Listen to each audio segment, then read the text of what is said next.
Today I'm going to be comparing two XTOOL products. This is the new D8S, this is the old D8. I do prefer that black case, and it's nice to being able to see at a glance which one is which. So it looks like we do have a full-size manual with the D8. We have only a quick start guide with the D8S, but the D8S does come with that built-in right inside the tool. So what that means is even if you lose the user manual with this, you're still going to have that because it is digitally inside the tool.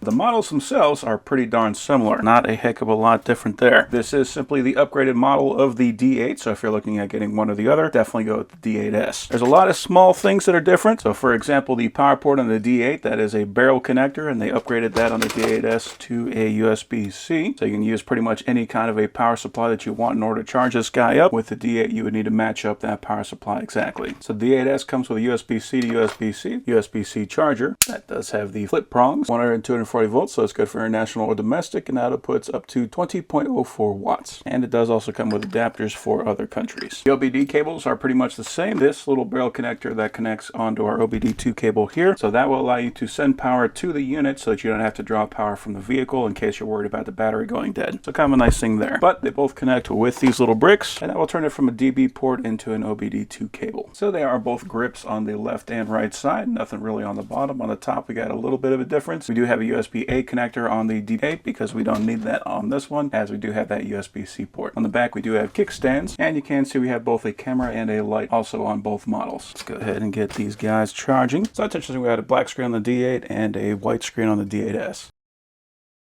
So we have got a very bright screen on the new one, a little bit of a different screen on these guys. We do still have Android on this, so if we go to the bottom and hit home, let's go to settings and settings, about.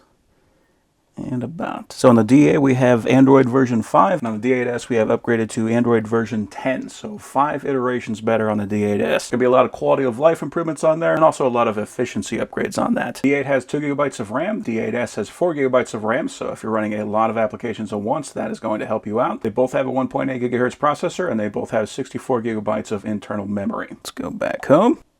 They do both have a lot of the same features. They both have team viewers, so if somebody needs to remotely connect to the scanner, so for example, if you have it connected to a vehicle and you need help on that vehicle, you can have somebody connect directly to the scanner so that they can go through it and check everything. They can literally do that all themselves. Great having that utility on that scanner. Doesn't matter which one you get, they both got that. And that is labeled quick support on both models. Now, as we can see, we can go very bright on the D8S, so bright that the camera actually has a hard time seeing that. That can be very useful in the event that you're working outside. You got the sun beaming down on it. With a brighter screen, it is going to make that much easier to deal with. They both do connect to Wi-Fi, which means that you can go right in here and you can update. You don't have to connect either one of them to a computer. If you need to update everything with older scanners, you had to go plug into USB into your computer. You had to figure out where to download the file, how to extract the file, prepare the file, how to get that information onto here. With this, it does everything automatically. So both scanners have that. They both have all system diagnostics with 4,000 plus bidirectional controls. The special functions are a little bit different. This one is rated at 38 plus. This one has 42 plus. So it looks like the ones that are on the bottom are the newest ones. So that is transmission oil reset, sunroof initialization, camshaft sensor learning, and GPF regeneration. So if those 4 matter to you, then get the D8S. If they don't matter to you, then the D8 is still good. But either way, I would still go with the D8S. It's better just to have the newest stuff. It's interesting too that they changed the color scheme on this. So everything on the D8S is blue. The D8 is red. I guess that's one way that you can easily tell them apart. So there's a lot of little things that are different on this, but there's actually 2 very big things that are on the D8S that are not on the D8. The first one is going to be topology. So if you're having electronic problems with your car and you want to plug this guy in and figure out what it is, topology is just a map that lets you know where whatever it is that you're looking at in line, where that actually stands. So if you have a problem with this module, you might actually be having a problem with this module. This will allow you to see that in line, whereas this one does not have that. The second thing are the AI tools. So the AI is something that they just put in.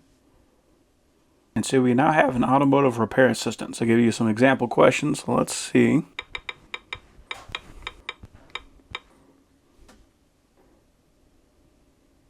There we go. So we can just ask this general questions. Where's the EGR valve in a 2005 Dodge Magnum? We have the 3.5 liter, and I can say that is on the rear of the cylinder head on the passenger side. That is exactly where it's at. So very nice having that right there. We can just ask that general questions and it will give us answers. So the AI assistant is a big thing that's on the D8S that is not on the old D8. So more functions, topology, and AI tools. The D8S is going to be the one that you want. All right, so we're plugged into a car. We'll go to Diagnostic. Go to Auto VIN and Auto Scan. That's one of the nice things about these modern scanners You don't have to go through and plug in everything. It'll just pick up everything for you. Automatic detection. And I do love that it picked up everything so quickly. That's one of the nice things about this model, is that it runs very fast. A lot of scanners, when you go into that auto scan, it takes them like a couple of minutes to actually pick everything up. Half the time I feel like I could plug the VIN in and do everything faster if I did it manually. But this one is not a problem. So we'll do auto scan. So this is one of the reasons why the D8S is better than the D8, is because it has this screen right here. So what this is doing is checking all the modules, and if we have a fault, it's going to report it. But because we have that spider web of information going through there, in the event that we had an issue, like with that one right there, we could see if it is actually just that module or if it is one behind it, because all the modules are plugged into other modules. It could be that we actually have a problem with the host module rather than that module. So with that extra information, we can actually diagnose the problems a little bit faster, especially if we're seeing problems all the way down. Especially if I'm finding that I'm dealing with a fleet of vehicles and they all have the same problem. If I see a row light up red, I'm probably going to know exactly what that problem is. So we do have an issue right there. Let's go to DTC list, and it says body control module, DC AC inverter module. Now it's something that this vehicle just brings up all the time. That's just something I got to go into the shop for. So let's go to AI and see what it says about that. And let's go to fault analysis. All right, so it is checking that fault. So there we go. Check that out. So we actually have information on there, so maybe I will be able to repair this myself. Now, everybody's using AI nowadays. It is nice having that option, but it is really nice having that option built into the scanner where I don't even have to take anything and take it over to another program. I have literally everything I need right here. This is designed just for working on cars. So it says, in simple terms, this code indicates a DC-AC inverter module, the component responsible for converting your truck's battery power into household-style plug electricity, is reporting a component or system operating condition error. The impact, primary result of this fault, is that your cabin or bed mounted 110 volt power outlets will likely not provide power. You may see a flashing light on the outlet itself, or it may simply stay dark. This code is currently stored, meaning the system detected the issue at least once recently. So it says to check for an overload, inspect the outlets for obstructions, verify engine state, and then it says professional repair recommended for safety. So yeah, that makes total sense. That's definitely what I would do anyway. I did not know that that was actually for those AC outlets. That makes total sense. I probably should have known that, but that at least gives me more information than I had before. Definitely more than I would have had even if I just had the old D8. And it does say the AI content will be cleared after exiting. Are you sure you want to exit? So if you want to save this information, take a picture of it, whatever, do that before we exit. But it is nice to know that it's going to clear that, so we know that we're not actually storing information right here on this scanner. Yeah, I actually didn't think I was going to like an AI assistant, but now that I'm using it, I think I'm probably going to be using this more and more. Yep, and that is exactly what that was. We have got no power whatsoever. How about that? And if we don't like topology, we can go to list, which will give us more of something that we're used to seeing if we're used to working on these scanners. Let's go to system selection. So we got powertrain control module, anti-lock braking, restraint control, body control module. We have got everything that this thing can read. Let's go to body control module. Let's go to live data. So with this, we can read everything that is on that body control module, and we can see if there is one on there, what the current state is. You can see right here we are currently locked. We don't even have to click on any of these, and we can see right now it is in conventional charging. And this is nice.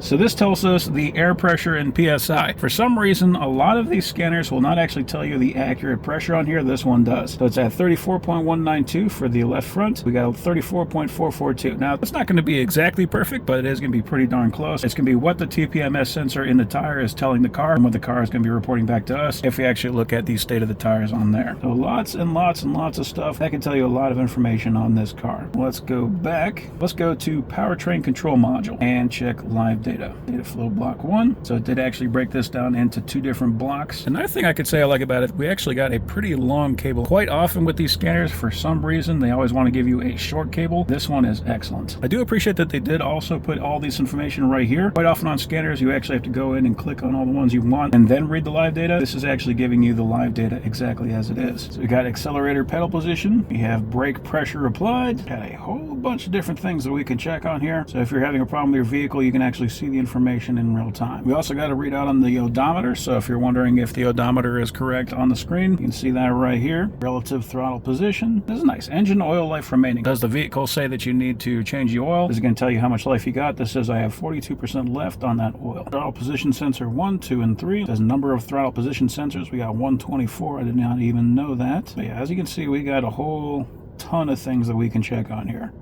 More than we'd be able to go through nice and slow. So 735 different sensors we can read with this just on the powertrain control module. Let's go ahead and record. So I'm going to apply the gas. You can see we got the accelerator pedal position went up, relative throttle position went up, and if I let off, it backs down. Let's go to a graph. There you can see you got the graph. So as I'm applying pressure, that line is going up. If I lay it off, then that line goes down. And then we should get the same information right here. Relative throttle position. There we go. So that way, if we have a problem with our gas pedal, if we're not getting throttle, we can know if the problem is with the sensor itself on the accelerator pedal or if the relative throttle position is the problem. So very nice having all of that data on here. I love having the number as well as having that graph. Sometimes graphs are just a lot easier to see, especially if you're looking for a consistency. Sometimes the numbers change faster than you can actually read it. So that was block 1. Let's go to block 2. And here we've got just a whole mess of even more. 350 more. So even more stuff that you can look at in the event that you want to look at it. And that's one of the nice things about a modern vehicle. They got so many sensors on there, and a lot of people complain, oh, it's all electronic. I actually love that it's all electronic because I've got tools like this where I can go in there and I can find out the problem. I don't even have to look at the engine. I can usually find out what the problem is right here using just this tool. So very handy having all this. And this part's pretty cool. We got tire size setting. So as you probably know, as you increase the size of a tire, it means that each revolution is going to make the vehicle move forward more. That means we need to be able to accommodate that so that we can make sure we got our speedometer set right. The fact that we can actually do that right here is pretty awesome. So yeah, nice and quick, nice and easy. Very nice having a tool like this where we basically now have full electrical control over our car. You can always unbolt stuff and throw it back on, but whenever you need to actually go into the electrical, having a tool like this can solve you a lot of problems. So yeah, overall, that is a pretty awesome tool.